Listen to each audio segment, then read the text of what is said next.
उमेश रेड्डी, जिसकी परछाई से भी लड़कियां, महिलाएं इस कदर कांप जाती है कि वो सदमे में कुछ बोल ही नहीं पाती। उमेश, जो पुलिस के पकड़ने के बावजूद बहुत बार भाग चुका और भागकर फिर से रेप के सिलसिले को अंजाम देता रहा। आज हम जानेंगे एक ऐसे राक्षस के बारे में जिसके बारे में सोचकर भी लोगों में डर का माहौल बन जाता है, जिसने पता नहीं कितने सारे मर्डर और रेप किए, लेकिन काउंट अभी 18 हुए। हुआ ये कि उमेश का जन्म 1973 में बसपन्ना नाम की जगह में हुआ था, जो चित्रदुर्ग के पास है। अब वो बचपन से ही स्कूल में चोरी करता था, पर करता सिर्फ लड़कियों के बैग से था। कभी उनका पेन निकाल लेता, कभी उनकी बुक और कॉपी, पर वो ये सब पढ़ने के लिए नहीं करता था, बल्कि उनको परेशान करने में उसे बड़ा अच्छा महसूस होता था। धीरे धीरे उसकी चोरी करने की आदत बढ़ने लगी। अब वो लोगों के घर के अंदर घुस जाता, उनके पैसे चुरा लेता और कभी बाहर बंदी बकरियों को पकड़ कर ले जाता और उनको बेच आता, और तब उसको इस काम के 500 से 800 रुपए मिल जाते थे। गांव में उसकी चोरियां पहले भी सामने आई हुई थी, पर कोई भी ज्यादा एक्शन नहीं लेता था। लेकिन अब गांव वाले उसको चोर चोर करके बुलाने लगे और लोग इतने ज्यादा परेशान हो गए थे कि उसको मारने के लिए ढूंढने लगे। और जब उसको पता चला तो वो गांव छोड़कर वहां से भाग गया। अब वहां से भागने के बाद वो कहां पर था या क्या कर रहा था ये किसी को नहीं पता, पर इसके बाद ये सामने आया कि वो चित्रदुर्ग पुलिस में भर्ती हो गया है। अब एक बार 13 नवंबर 1996 में दिव्या एक बस से उतरती है।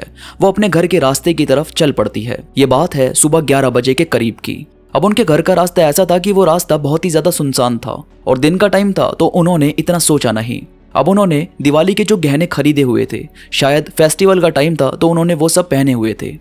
कुछ दूरी पर उन्हें ऐसा फील हुआ कि जैसे कोई उनका पीछा कर रहा है, पर जब उन्होंने पीछे देखा तो कोई दिखा नहीं। फिर वो आगे 2 कदम ही बढ़ी होगी कि तभी पीछे से एक हाथ उनके गले पर आया और उन्हें इतनी जोर से पकड़ा कि वो चिल्ला ना सके। ये था उमेश रेड्डी। उमेश ने उन्हें घसीटा और झाड़ियों की तरफ ले गया। उमेश ने उनके सारे कपड़े उतार दिए और फाड़ दिए। उनके कानों की बालियों को खींचा, जिससे कान फट गए।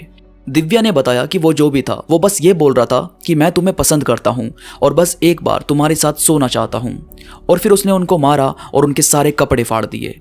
अब उनका रेप नहीं हुआ, ये उन्होंने खुद बताया। उन्होंने कहा कि वो मेरे सारे गहने चुरा कर यहाँ से भाग गया है। और फिर दिसंबर में 1996 में एक और लड़की पल्लवी, जो 13 से 15 साल की थी, वो बस अपने घर से चक्की से आटा लेने गई थी। वो शाम का टाइम था, पर पल्लवी कभी भी वापस नहीं लौटी। फिर अगले दिन उसकी बॉडी पास ही की झाड़ियों में मिली। उस लड़की की बॉडी पर कोई कपड़ा नहीं था, उसे मारा गया था। फेस पर और उसकी बाकी बॉडी पर बहुत मारने के और काटने के निशान थे, जैसे किसी ने जानवर की तरह ये सब किया हो। पल्लवी के भी इयररिंग्स और पायल चोरी किए गए थे। हाँ, बस इतना पता था कि पल्लवी के गहनों पर A1 के नाम का मार्क है। ये खुद उसकी सिस्टर ने बताया, क्योंकि सेम गहने उसकी बहन के पास भी थे।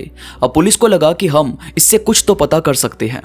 पुलिस ने सभी छोटे मोटे गुंडे जो भी लड़की छेड़ते थे सबको उठाया और पूछताछ शुरू करी, पर कहीं से भी कुछ भी पता नहीं चला। और फिर ऐसे ही ये केस CID के पास ट्रांसफर हो गया और फिर देखा गया कि ऐसा कोई केस किसी और के साथ भी हुआ है या नहीं।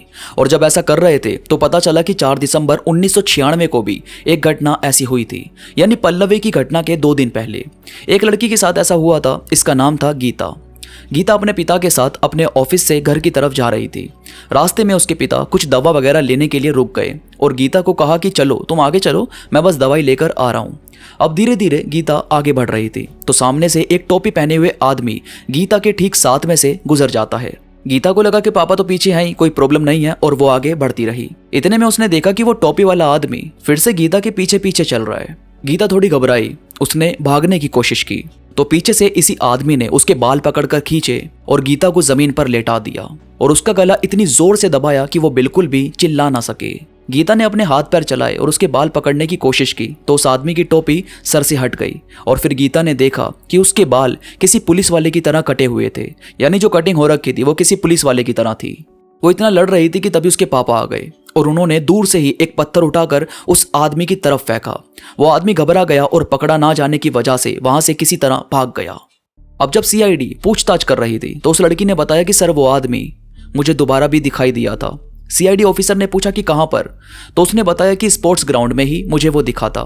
मैं अब होम गार्ड की नौकरी करती हूँ, तो 26 जनवरी की परेड की प्रैक्टिस करनी थी, जिसके लिए मैं वहां पर गई थी और मैंने देखा कि वो पुलिस की नौकरी में शामिल है। 22 तारीख को वो वहां पर एक रो में खड़ी थी तो उसने देखा कि वो आदमी वहां पर मौजूद है। इसी का नाम था उमेश रेड्डी। और फिर यह रिपोर्ट भी सामने आई कि चित्रदुर्ग में आने से पहले वो CRPF से जुड़ा हुआ था, जहां उसकी पोस्टिंग जम्मू कश्मीर में हुई थी और वहां वो एक कमांडेंट के घर के बाहर गार्ड की नौकरी कर रहा था। और यही काम करते हुए इस बंदे ने कमांडेंट की बेटी का रेप करने की कोशिश की, पर जब उसने शोर मचाया तो ये वहां से भागकर चित्रदुर्ग आ गया। अब ये चीज ये दिखाती है कि पुलिस ने उसका बैकग्राउंड अच्छे से देखा ही नहीं था और वो चुपचाप पुलिस की नौकरी में शामिल होने की तैयारी करने लगा।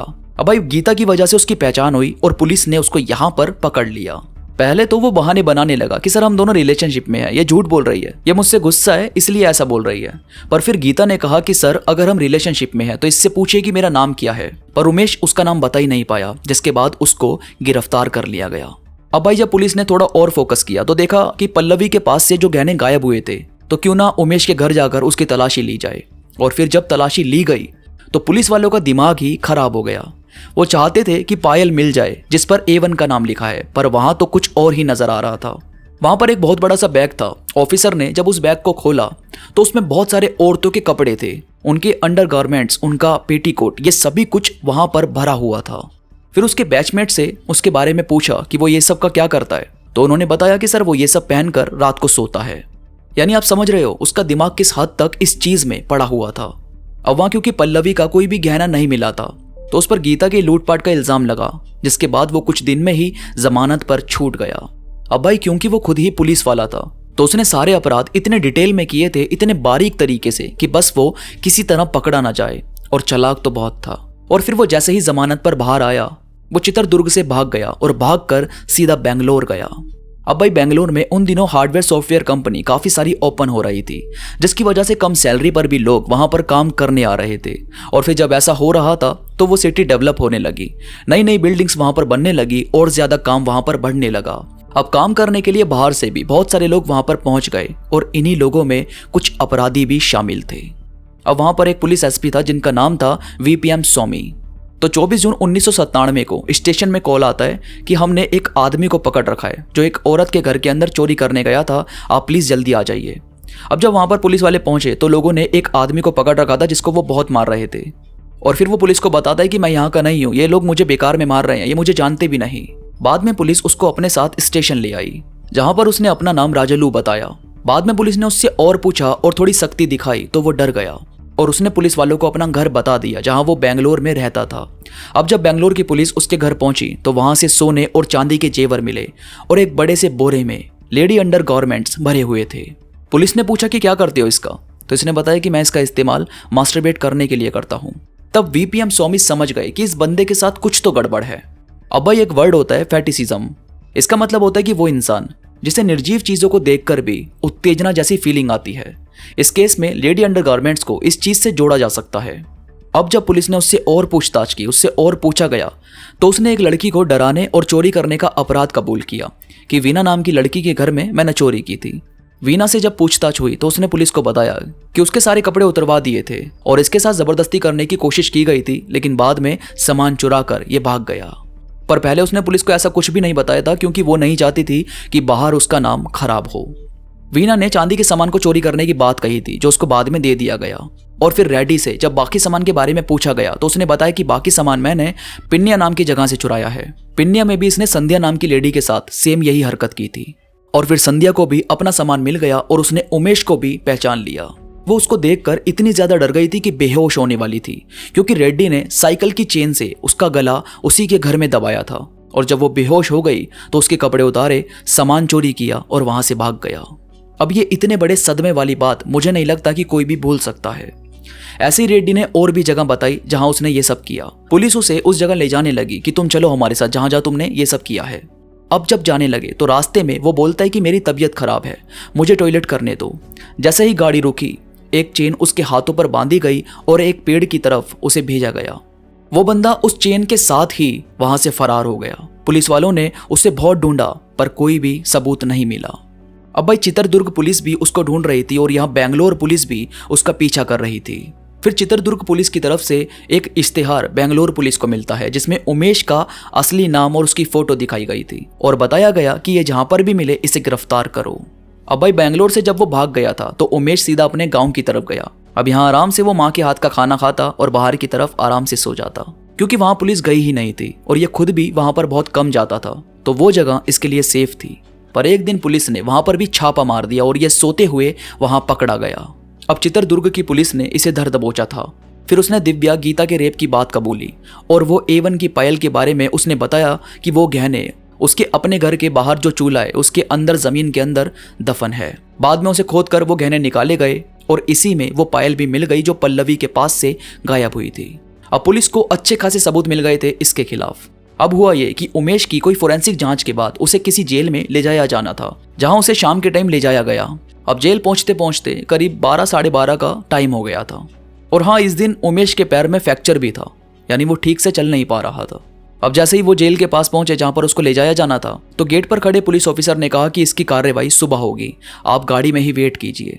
फिर जब ये लोग गेट के पास खड़े थे तो उमेश ने फिर से कहा कि मुझे टॉयलेट जाना है, और उसके साथ एक कांस्टेबल भी गया। वो दोनों ही खड़े होकर टॉयलेट कर रहे थे। तभी उमेश बहुत जल्दी टॉयलेट करके वहां से हल्का हल्का पीछे की तरफ होने लगा। अभी वो कांस्टेबल कर ही रहा था कि तभी उमेश वहां से दबे पांव फरार हो गया और एक बार फिर से उमेश उनके हाथों से निकल गया था। अब इसके बाद वो बहुत लंबे टाइम के लिए फरार रहा, कहीं से कोई केस नहीं मिला। मगर 1998 फरवरी के महीने में वो फिर से बेंगलोर जाता है। यहाँ से शुरू होता है उसका उल्टा पड़ाव। अब यहाँ एक बच्चा खेलकर बाहर से अपने घर आता है। वो गेट पर ठक ठक करता है, अपनी अम्मा को आवाज देता है, पर कोई भी गेट नहीं खोलता। कुछ देर में अंदर से गेट खुलता है और सामने खड़ा है उमेश रेड्डी। वो बच्चे का हाथ पकड़कर अंदर लाता है और कहता है कि तुम्हारी माँ को भूत चढ़ा है। उसकी माँ उसके सामने एक कमरे में लेटी हुई है जिसके नीचे बहुत सारा ब्लड था। उसे खिड़की से बांधा गया था और उसकी बॉडी पर एक भी कपड़ा नहीं था। उसके ऊपर घर की सारी साड़ियां बिखरी हुई थी। और उमेश ने उस बच्चे से कहा कि तुम यहाँ बैठो, मैं डॉक्टर को लेकर आता हूँ। और ये बोलकर वहां से सामान चोरी करके वो आराम से निकल गया। बाद में पड़ोसियों ने पुलिस को बुलाया और ये पूरा मामला सामने आया। ये सब देखकर पुलिस, पड़ोसी, सब लोग दहशत में थे। ये सब इतना डरावना था कि कोई भूलकर भी कभी ना भूल पाए। अब इसके कुछ दिन बाद एक नित्या नाम की औरत घर में अकेली थी और यह दिन था 2 मार्च। नित्या ने बताया कि एक बंदे ने डोरबेल बजाई और इनसे पता पूछने लगा। जैसे ही नित्या ने गेट खोला, उसने सीधा गला पकड़ा और घसीटकर अंदर ले आया और फिर सारे जेवर देने को बोला। अब इस टाइम नित्या प्रेग्नेंट थी, पर उमेश में 1% भी इमोशन नहीं थे। नित्या ने एक प्रेशर कुकर उठाया और उमेश के सर पर दे मारा और वहां से भागकर पड़ोसियों को आवाज देने लगी। फिर पड़ोसियों ने उमेश को पकड़ा और बहुत मारा और फिर पुलिस को बुलाया गया। अब यहीं एक पुलिस ऑफिसर ने उसे पहचान लिया और समझ गया कि ये तो वही पहले वाला उमेश रेड्डी है। अब फिर से पुलिस ने सारे जेवर और बाकी सामान उससे पूछे कि कहां पर छुपाए हैं, तो दोबारा उमेश उन्हें अपने घर में ले गया। वहां से DVD प्लेयर, दुनिया भर का सोना लगभग 2-3 किलो, लेडीज अंडरगारमेंट्स, बहुत सारी साड़ियां और भी पता नहीं कितनी तरह की चीजें वहां से निकली। अब भाई सारे सबूत उसके लिए जुटाए गए। अब तक पुलिस समझ गई थी कि एक सीरियल रेपिस्ट है जिसे किसी भी तरह रोकना बहुत जरूरी है। उमेश बहुत चालाकी से सारे करतूतों को अंजाम देता था। उमेश डोर एंट्री ही करता था ताकि पुलिस को लगे कि कोई जान पहचान का बंदा है। वो भागने में कामयाब रहता था। इमोशन तो बंदे में 1% भी नहीं थे। ऐसे ही 2002 में एक बार फिर से वो भाग गया था। अब फिर से सारी लड़कियां खुद को डरा हुआ महसूस करती। लोग अपने परिवार पर और ज्यादा नजर रखते। पुलिस का फोन बार बार बजता रहता कि हमने कभी उमेश को यहां देखा, कभी उमेश को वहां देखा। अब भाई हुआ ये कि एक दिन पुलिस स्टेशन के सामने ही एक नाई की दुकान थी, तो उमेश रेड्डी वहां बाल कटवाने और दाढ़ी बनवाने पहुंचा। मतलब वो बंदा इतना सनकी टाइप था कि वो ये सोच ही नहीं रहा था कि कोई उसको पहचान लेगा। मतलब एक तरफ वो चालाकी से अपना क्राइम कर रहा है और दूसरी तरफ ऐसी हरकत कर रहा है। अब वहां बैठे कुछ लोगों ने उसको पहचान लिया और वो सीधा पुलिस के पास गए। पुलिस बाहर आती तब तक वो बंदा वहां से निकल गया। अब नाई ने बताया कि वो स्टेशन की तरफ जाने की बात कर रहा था, तो स्टेशन की तरफ जैसे ही पुलिस गई, वहां उमेश रेड्डी उन्हें मिल गया। पहले तो बोलता कि मैं वो नहीं हूं, आप क्यों मुझे परेशान कर रहे हो, पर बाद में पुलिस ने उसे दबोच लिया। इसके बाद सारे सबूत उसके खिलाफ थे, तो शुरू में उसे फांसी की सजा सुनाई गई, पर बाद में उसे बदलकर उम्र कैद कर दिया। और आज की डेट में उमेश रेड्डी अपनी सजा काट रहा है। मुझे लगता है ऐसे बंदों को फांसी की सजा भी कम है। इतने खौफनाक अपराधी को कैसे भी जिंदा रखना ठीक नहीं। बाकी आपको क्या लगता है, मुझे कमेंट्स में अपनी राय जरूर बताना। दोस्तों ये थी कहानी एक साइको सीरियल रेपिस्ट की। उम्मीद है आपको वीडियो अच्छी लगी होगी। चैनल को सब्सक्राइब जरूर करो दोस्तों, ताकि मैं ऐसी ही और भी वीडियोस आपके लिए लेकर आता रहूं। आपके इस चैनल से जुड़ने से मुझे भी हौसला मिलता है नई नई वीडियोस लेकर आने का, तो चैनल को सब्सक्राइब जरूर करो। बाकी मैं मिलूंगा आपसे नई वीडियो के साथ, तब तक अपना ख्याल रखिए।